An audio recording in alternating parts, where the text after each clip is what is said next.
Nobody says this agenda is too radical. I've been in office for 4 years. Before that, for 20 years, I was a tenant rights attorney here in San Francisco, helping tenants fight against evictions, trying to improve housing conditions and strengthen rent control protections. Another priority for Preston, landlord licensing. Some people think it's a really radical idea to do landlord licensing. I think it's a pretty radical concept not to.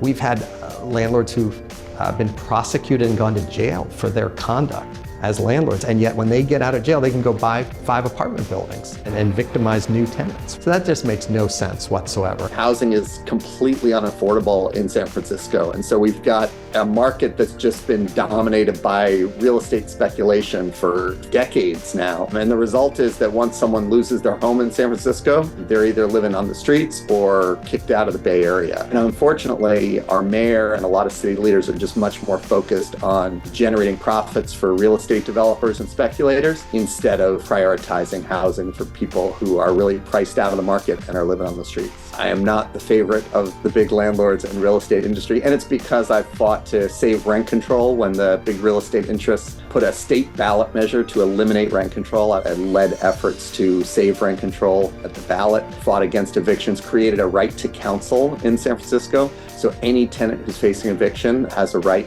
to a free attorney. And I've also taxed the big real estate interests. I'm very proud of that work, but it's definitely made me very unpopular with the big real estate developers and real estate interests in California. It's really an honor to have Bernie's endorsement. I have such tremendous respect for him and what he's done here in this country and how many people he's inspired across the country, and especially here in San Francisco.